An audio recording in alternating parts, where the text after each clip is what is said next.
tardes para todos. Reciban un saludo muy especial de parte de nuestra institución, el IFID, Institución de Educación Superior, en especial de la Facultad de Ciencias Sociales, Salud y Educación, desde su programa académico Actividad Física y Deportes.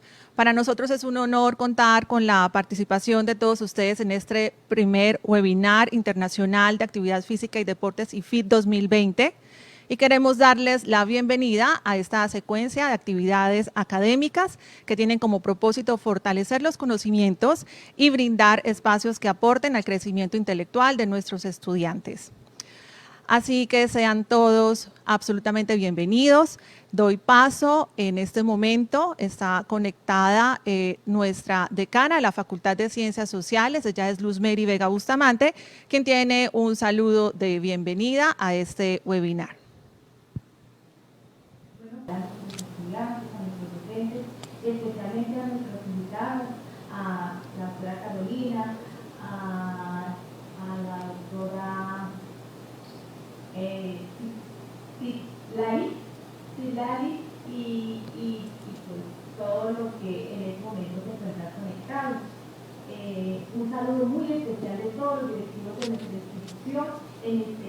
Están brindando estos espacios que son tan importantes para nosotros, para la institución y sobre todo para nuestros estudiantes, porque de esta manera estamos fortaleciendo todo ese actuar académico y todo ese conocimiento y todas esas experiencias que ustedes nos pueden brindar a través de estos espacios. Bueno, continuamos. Les comento, Citlali Torres, ella es licenciada en Cultura Física de la Universidad Autónoma de Puebla, en México. Tiene un máster de investigación en actividad física y deportes de la Universidad de Granada, en España. Actualmente es doctorante investigadora del Consejo Nacional de Ciencias y Tecnología en México con un proyecto de investigación sobre neurociencias y educación física. Es propietaria de un centro de entrenamiento para la actividad física y el deporte que se llama Fit House, donde desarrollan un programa muy especial que es el entrenamiento y el asesoramiento especializado para mujeres con problemas de obesidad. El tema que vamos a tratar hoy con Citlali es neurociencias y es de la emoción al aprendizaje. Entonces, Citlali, de parte de todo el cuerpo administrativo y nuestro programa de actividad física y deportes, pues te damos la bienvenida. Muchas gracias, David. No me había percatado que tenía hace un momento el micrófono apagado, pero te comentaba que muchas gracias por la invitación y pues muy contenta de poder colaborar con ustedes. Soy Citlali Torres, voy a compartir con ustedes ahorita un tema de neurociencias, que es una línea de investigación que estoy desarrollando actualmente en la tesis doctoral en México. Y quise adaptar un poco el tema de todos los aportes que hemos estado teniendo en el lado científico respecto a tema de neurociencias y conocimiento del cerebro y cómo podemos transversalizar este conocimiento hacia la parte deportiva. Cuando hablamos de neurociencias y, bueno, específicamente ciencias o disciplinas científicas que integran esta parte. Uno de los precursores de las teorías neurocientíficas es Wolf Singer, que fue en 1985 cuando empieza como este despegue de las ciencias subdisciplinas, que son la neuroanatomía, neurofisiología, neuropsicología, biología y otras ciencias y disciplinas científicas. Pues bueno, a partir de ello, una de las tareas de las neurociencias como tal es intentar explicar cómo actúan millones de células nerviosas de manera individual en el encéfalo para poder producir con ella el conocimiento acerca de la conducta humana. Y también, a su vez, cómo estas células están determinadas o están influenciadas hasta cierto punto por el medio ambiente. Después de este preámbulo bastante corto de a qué va cuando hablamos de neurociencias, es una pregunta que tendríamos que hacernos muy concientizadamente los entrenadores y las personas que nos dedicamos a la parte de preparación física o entrenamiento deportivo, es cómo estamos concibiendo el deporte en la actualidad. ¿Y por qué menciono a cómo estamos concibiendo el deporte en la actualidad? porque tradicionalmente la forma de concebir al deporte como tal ha sido una situación de índole más físico, más táctico, más técnico como tal, pero se dejaba a un lado la parte integral del atleta, la parte integral del ser humano con la que estamos trabajando, que al final de décadas para acá se le empezó un poco más de importancia o mucha más importancia a la parte psicológica, a la parte mental del atleta integral, que abarca tanto aspectos físicos, técnicos, tácticos, pero también una parte psicológica y mental que influye hasta cierto punto dentro del rendimiento deportivo. En la parte integral y cómo podríamos abordar y cómo podríamos hablar esta parte del atleta integral.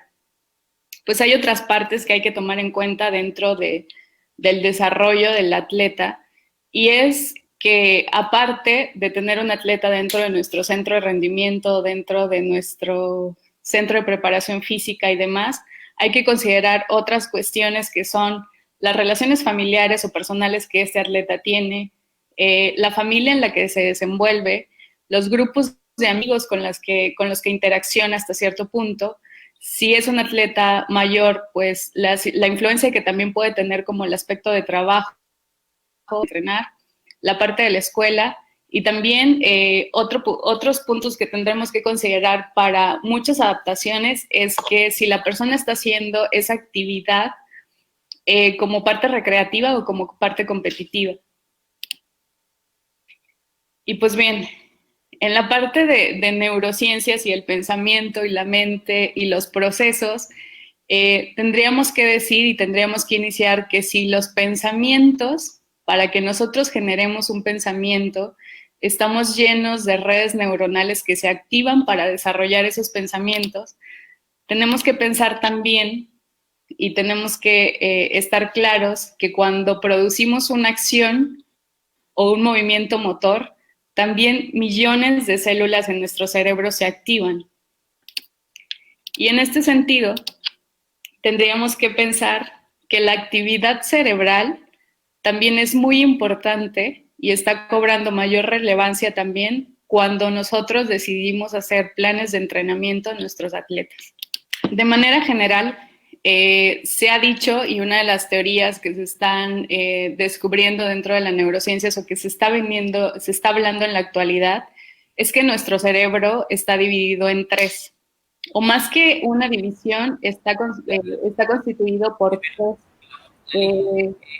Bueno, en la parte del cerebro se ha hablado que tenemos un cerebro triuno, es decir, que son tres cerebros que están consolidados en uno solo. Son cerebros que han ido evolucionando con el paso del tiempo y podríamos hablar del cerebro como más antiguo, que es el cerebro reptiliano y que tiene una evolución de más de 500 millones de años, y es el encargado o se va a encargar de las funciones primarias como la respiración, la digestión y la reproducción. En segundo lugar, vamos a tener el cerebro límbico, que es el encargado de las funciones emocionales como los sentimientos, las relaciones y las expresiones que nosotros generamos en el transcurso de nuestra vida. Y bueno, al final del día, este cerebro es un cerebro evolucionado de más de 200 millones de años. Y el tercer cerebro, que es el más joven, cordes, que es la que se va a encargar de funciones racionales como el aprendizaje, el lenguaje, los movimientos voluntarios. Cuando hablamos de todo esto, cuando hablamos de este cerebro triuno, también podemos decir que dentro de nuestros cerebros tenemos 100.000 millones de células que reaccionan, que se activan para dar funcionamiento a todas las actividades que nosotros desarrollamos en el largo de nuestra vida y en el largo de los días como tal.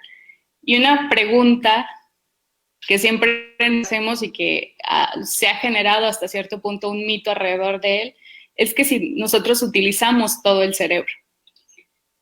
En las teorías antiguas o en las teorías menos avanzadas y menos actuales, se decía anteriormente, porque era lo que se conocía hasta ese momento, que el ser humano únicamente utilizaba el 10% de su cerebro o de la capacidad cerebral como tal.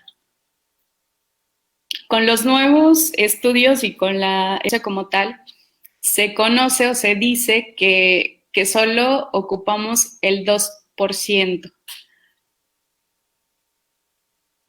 Nos podemos como sorprender por esta parte, pero no. Es decir, nosotros en nuestro cerebro tenemos la capacidad de ocupar todo el cerebro se ocupa, no el 10% como se decía anteriormente, pero únicamente se activa 2% cuando nosotros hacemos actividades específicas. Esto quiere decir que tenemos la capacidad de ocupar todo el cerebro, pero no todo el cerebro al mismo tiempo. Y en esto podemos dar un ejemplo. El cerebro cuando se activa de esta parte o este 2%, por llamarlo de alguna forma, un ejemplo podríamos dar que el cerebro es bastante inteligente hacia la atención selectiva.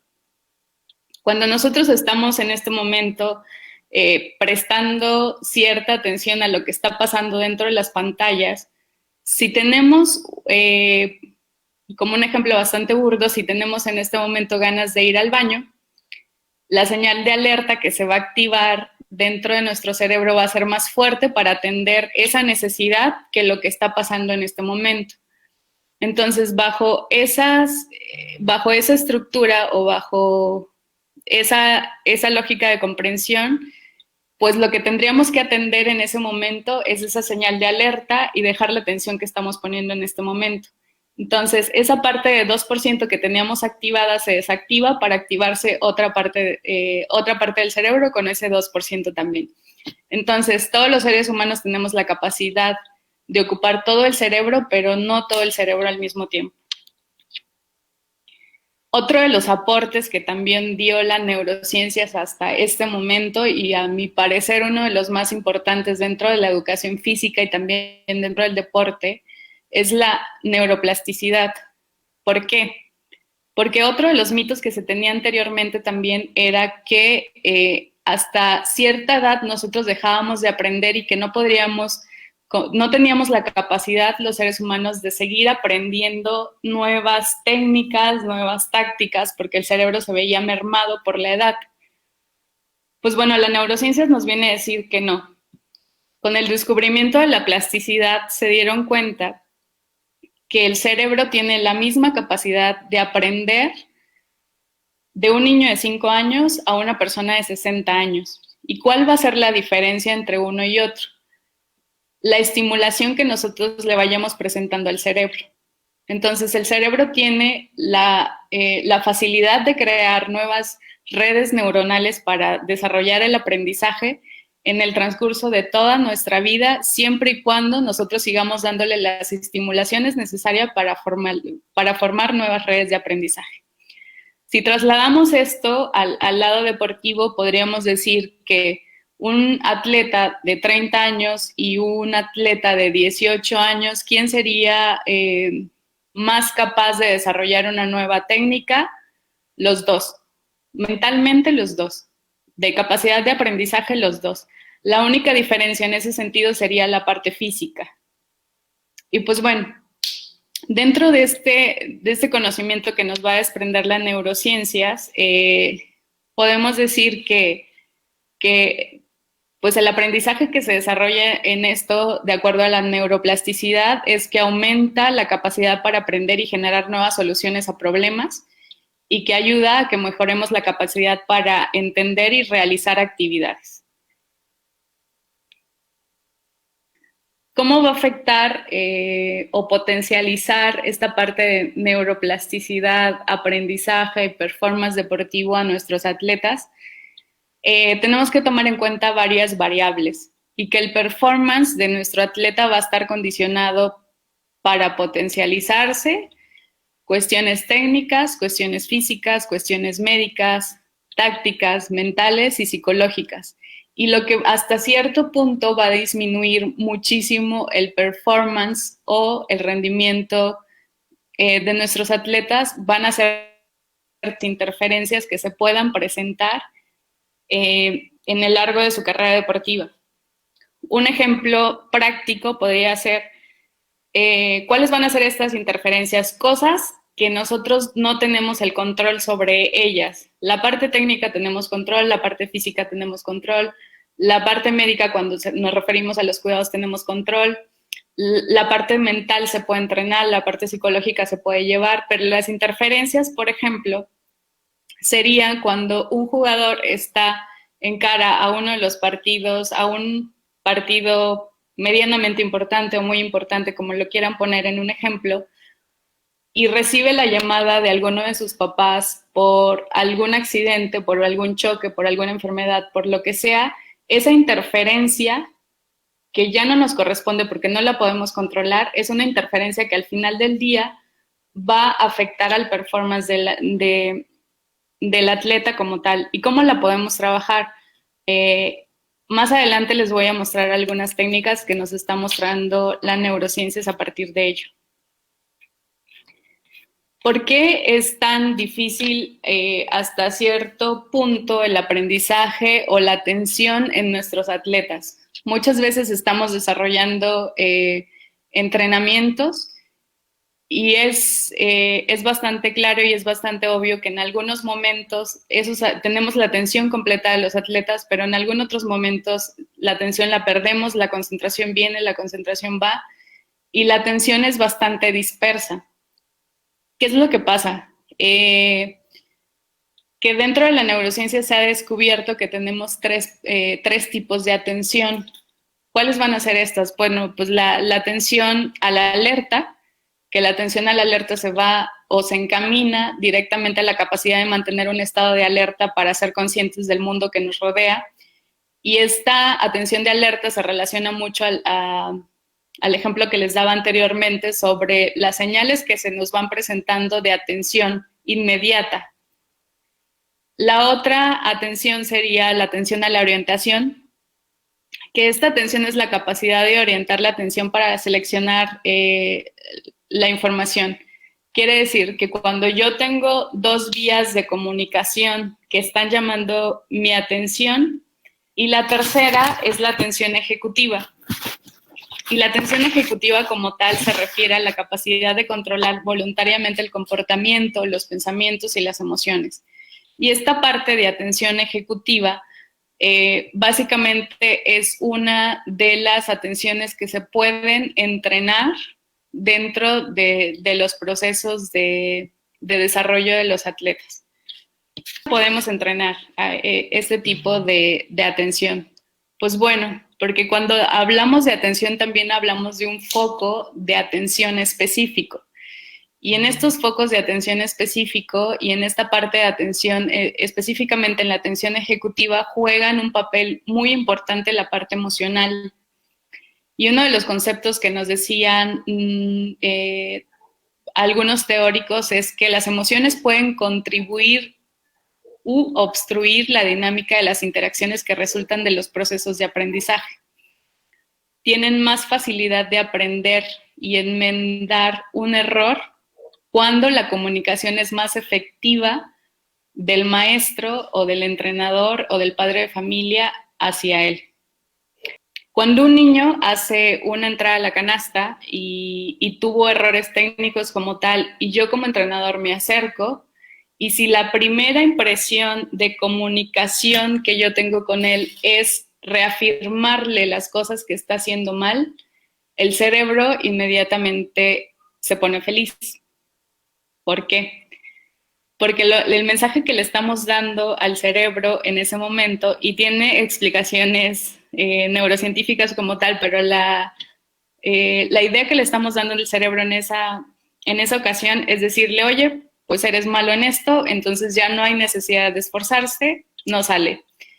Sin embargo, si la comunicación para corrección de esa ejecución en mi atleta o en el niño, la comunicación va diferente y voy y me acerco y le digo, oye, hiciste muy bien esta ejecución, pero nos falta mejorar esto. Entonces, en ese momento, las señales de alerta son otras y estoy reafirmando las cosas que el niño hizo bien y las cosas que tiene oportunidad de mejora. Y la comunicación es diferente y los resultados también, en cuanto a aprendizaje como tal. Dentro del foco de atención hay una parte que también se ha estudiado que se dice que dentro del campo de juego, cuando hablamos de deportes individuales o deportes en equipo como tal, el 90% de la comunicación que se genera dentro del juego de los partidos es un diálogo interno. Entonces, ¿cuál es este diálogo interno? Las ideas que el niño o el atleta se va formulando a lo largo de todo el partido cuando va acertando o va fallando en las acciones que se están generando. Entonces, la importancia en este sentido sería cómo yo, esta comunicación interna, o cómo yo como coach en este diálogo interno que tienen mis atletas, poder saber cómo se comunican ellos internamente para poder potencializar esta comunicación que les decía que va de la mano a las emociones. Y como una de las estrategias que se ha probado en neurociencias, en estudios de resonancia magnética y cómo han funcionado, y lo que yo he tratado con esta presentación es de transversalizar un poco el conocimiento hacia la práctica como tal, es colocar una hoja y llevar al atleta y decir, ok, cuando tú fallas dentro del terreno de juego, ¿qué es lo que te dices? El atleta lo que va a hacer es escribir en esta parte qué es lo que él se dice cuando tiene fallas, cuando tiene errores, cuando comete, y empezar a trabajar qué es lo que deberías decirte cuando pase eso. Entonces, esa comunicación la tengo que trabajar en doble vía, la tengo que trabajar yo como coach hacia el niño o hacia el atleta como tal, y la tiene que trabajar y la tiene que saber y trabajar durante el transcurso de la parte deportiva también, el niño o el atleta. Otra de las cosas que también se han trabajado dentro de neurociencias, como que el foco pierde la concentración, pierde la atención por una situación de nervios, pasa algo de manera fisiológica, pero que se puede presentar más físicamente y visualmente que nosotros lo podamos detectar.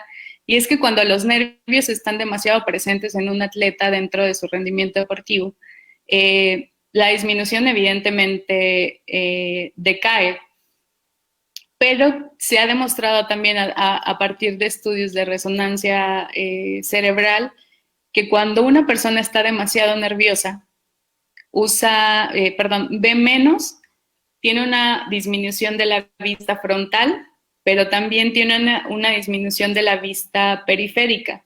Y esto dentro de los deportes es bastante preocupante porque muchos de los deportes trabajamos esa visión periférica y esa visión frontal, ni se diga. Entonces, la afectación que puede tener el exceso de nervios en un atleta va en relación a esto. Pueden presentar calambres y demás. Y también el ritmo cardíaco se eleva.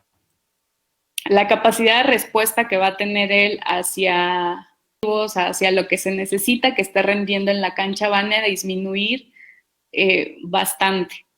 Entonces, ¿por qué la toma de decisiones al final de cuentas va a estar relacionada también al ritmo cardíaco? Porque se dice que, un ejemplo bastante práctico podría ser que cuando yo voy a sacar en una de las líneas aledañas al campo de juego de cualquier deporte, tengo cierto tiempo para sacar ese balón y ponerlo en juego.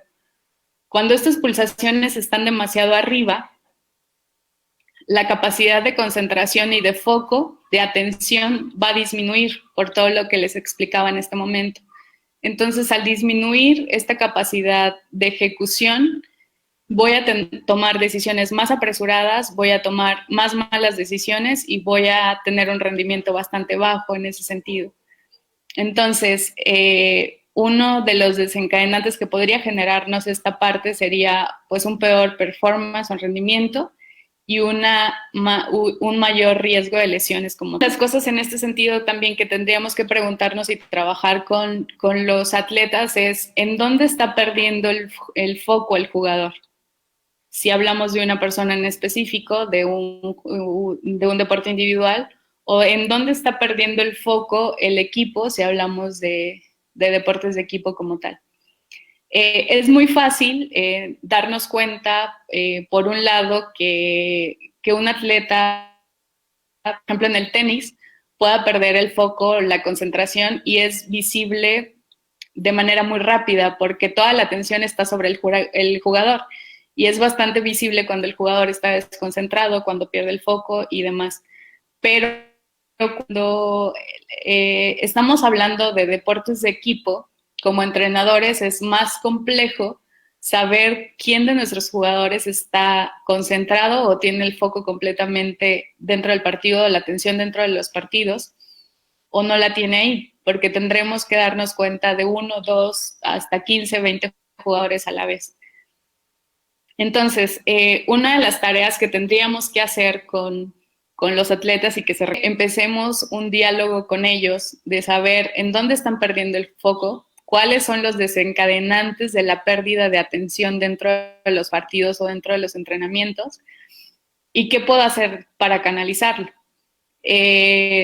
También los focos de atención se distribuyen en 3.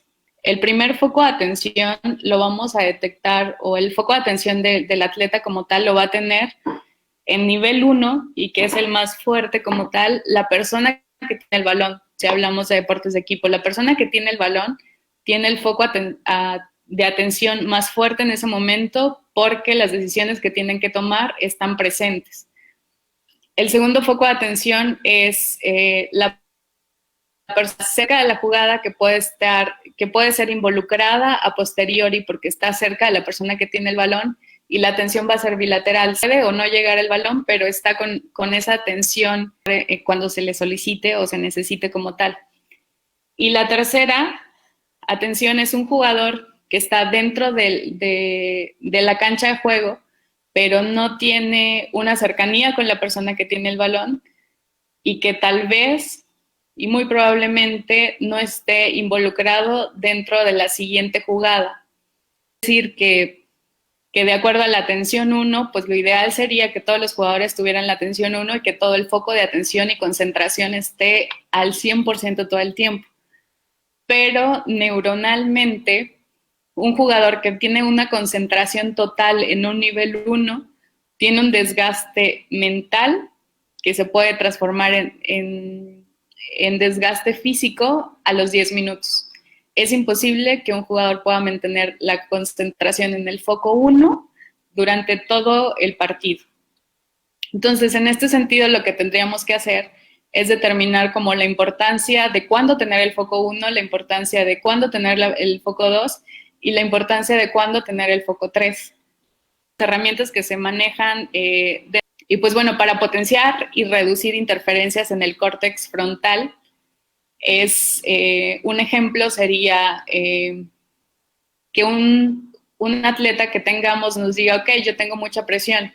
¿Presión por qué? Pues por ganar el campeonato, por meter muchos goles, por meter muchas canastas, por quedar dentro de la tabla de clasificación. La presión que él vaya sintiendo es lo primero que tengo que detectar en sesión, a lo que puede hacer y lo que tiene que hacer en el transcurso de los entrenamientos o en el transcurso de la competencia, en el transcurso del juego, y que se tiene que dejar de fijar en el resultado. Las respiraciones es otra técnica que ha funcionado muchísimo para esa concientización de lo que podemos hacer cuando estamos bajo mucha presión, y que también hay que hacer bastante consciente a los atletas que no todo lo podemos controlar. Es decir, podemos estar en la final de un campeonato y las quejas de nuestros atletas pueden ir hacia el árbitro, pueden ir hacia el mal estado de la cancha, pueden ir en relación a los gritos que están teniendo el equipo contrario, pero hay que hacerlo bastante consciente que son situaciones que él no puede controlar y que el foco de atención no tiene que estar ahí, el foco de atención tendría que estar en las cosas que sí puede hacer y que sí puede controlar. Entonces, ¿qué es lo recomendable en tiempo para trabajar esta parte que también se entrena? Que se realicen estas reflexiones cada vez que se entrena, o cuando se tienen las respiraciones se aconseja de 30 segundos a 1 minuto. La parte de focalizar el control de lo que sí y de lo que no es cuando entreno o en cada partido. Y para ir terminando, quisiera hablar de 3 cuestiones bien básicas que se tienen que saber respecto a la neurociencia, si es respecto a esta zona del ganglio basal, que nos va a hablar de situaciones reales y esta diapositiva en específico es cómo nosotros estamos diseñando nuestros entrenamientos. Y seguramente muchas de las cosas que voy a hablar en este momento y que voy a presentar son cuestiones que ya se hacen y que se han hecho en todo el tiempo en la parte de entrenamiento. Sin embargo, lo que nos está aportando ahorita la neurociencia es, podemos seguir haciendo lo mismo, pero tenemos que hacer lo mismo de forma correcta. Cuando nosotros ponemos un entrenamiento o una jugada como tal, y se repite, y se repite, y se repite, y se repite hasta que salga. ¿Qué es lo que estamos haciendo ahí? ¿Estamos automatizando ciertos movimientos? Sí. ¿Estamos creando atletas más inteligentes? No. Lo que estamos haciendo es movimientos automatizados sin conciencia. ¿Qué es lo que no estamos trabajando en ese sentido? La flexibilidad cognitiva que nos está hablando la plasticidad. Es decir, que en la parte del tálamo, por ejemplo, se da otra parte de entrenamientos que también muchos entrenadores lo hacen, pero otros están en contra y no se convencen de esta parte. Darle como mayores experiencias motrices y a través de los sentidos a nuestros atletas va a potencializar esa flexibilidad cognitiva que era lo que les decía anteriormente. Y cuando potencializamos la flexibilidad cognitiva, estamos haciendo que nuestros atletas tengan mayor capacidad de respuesta a situaciones no previstas dentro de los entrenamientos a la hora del juego. Es decir, que a mayor experiencia, mayores conexiones cerebrales y por ende mayor capacidad de respuesta en situaciones y experiencias. Y en la parte de la amígdala, lo que juega ahí es la parte emocional, que es una de las cosas que más me gustan dentro de las neurociencias. Y acá hay 3 técnicas que se pueden trabajar. Y son técnicas que yo les estoy presentando acá, que ya se han hecho por resonancia magnética y que se están transversalizando, y en donde más se han trabajado este tipo de técnicas es en fútbol. Pero me parece importante que sea algo que se conozca de manera general y que podamos empezar a experimentar de manera más práctica con nuestros atletas. Y lo que nos dice acá la neurociencia respecto a la regulación de las emociones en la amígdala es una técnica que se llama reinterpreta. Es decir, la conversación positiva que yo tengo que tener hacia ciertas fallas o errores. Otro de los ejemplos que les puedo dar, ya les di varios ejemplos respecto a esta parte, pero otro ejemplo podría ser cuando yo llego a un partido como atleta y decir, ok, hemos perdido muchísimas veces con ese equipo, ya vamos a enfrentarnos otra vez, vamos a perder, bla, bla, bla. Entonces, esa conversación tendría que ir en otro sentido y tendría que ir focalizada a otro sentido, decir, ok, sí es el mismo equipo, sí es un equipo con el que hemos perdido antes, pero mi entrenamiento ha sido otro, yo soy otra persona, estoy más preparada, potencialicé esto, lo otro y demás. Entonces, esa reinterpretación de lo que ya está predefinido en nuestro cerebro también nos ayuda a la regulación emocional. Normalizar. Esa parte de normalizar es trabajar con las diferentes emociones que se van presentando a lo largo de una actividad deportiva, porque mientras más normalicemos, menos nos va a afectar estas emociones al potencial que tengan los atletas. Una estrategia que se ha ocupado, una técnica que se ha ocupado, es, si yo tengo un partido importante el día sábado, el día lunes, cuando yo veo a mis atletas, ellos me dicen que cuando yo me acerco y les pregunto cómo están, me pueden decir, estoy muy nervioso y tengo mucho miedo. Y puedes preguntarle, ok, del 1 al 10, ¿cuál es tu nivel de miedo? Él te puede decir 10. Entonces, y la pregunta iría, ¿qué es lo que tú vas a sentir el día sábado que lleguemos al partido? Y te pueden decir miedo. Ok, el día martes hago esta misma dinámica y les vuelvo a preguntar, ¿qué crees que vas a sentir el sábado con el partido que tenemos? El miedo se va a volver a presentar y te tiene que decir, ok, del 1 al 10, ¿cuánto? Te puede decir 10 o te puede decir 9 o te puede decir 8. Esta técnica se va haciendo todos los días hasta llegar al día del partido. Y se ha demostrado mediante resonancia magnética cerebral y todas las técnicas de neuroimagen que se han desarrollado, es que cuando nosotros empezamos a normalizar las emociones que vamos presentando, van disminuyendo en el transcurso del tiempo y cuando se llega a la situación específica, la regulación es menor. Y por ende, el potencial de amenaza que podríamos tener con esa emoción se ve disminuido. En la parte de reordena, me parece que es una de las menos usadas, pero que también se han hecho estudios con ello, es que cuando el atleta, el nivel de importancia en el partido que va a tener es muy alto, tenemos que hacer una regulación. ¿Por qué tenemos que hacer una regulación? Porque lo que le puede afectar a él, no hacer un buen manejo de las emociones, le puede afectar al rendimiento. Si le afecta al rendimiento es muy probable. Entonces, la parte de reordenar es hacer consciente al atleta que es un juego, que es un partido, y que en orden de prioridades y de niveles de importancia hay otras cosas más importantes que esta.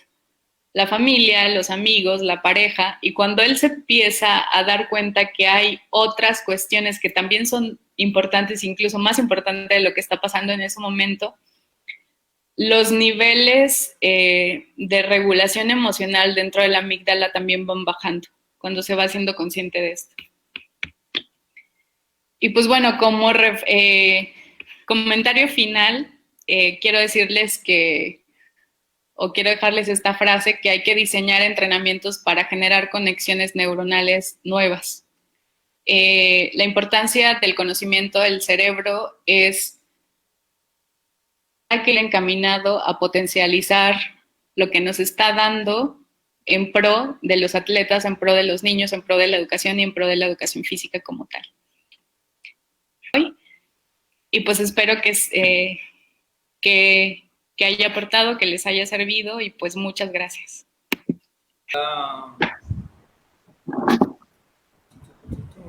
En realidad es como tan complejo y que en realidad no encontramos mucho material todavía, como lo decías, en realidad es muy cercano a nuestra época, entonces sí, agradecerte por la participación. Pues muchas gracias a ustedes por la invitación, espero que lo que se presentó haya sido de provecho para todos y pues gracias, un saludo a todos. Dale, chao. Bueno, Bien, mi doctora, gracias, bendiciones, chao. A Cislali, muchas gracias por su participación. También agradecemos a nuestra otra invitada, Carolina, y por supuesto a nuestro moderador, a David, que nos estuvo acompañando en estas dos primeras intervenciones. Antes de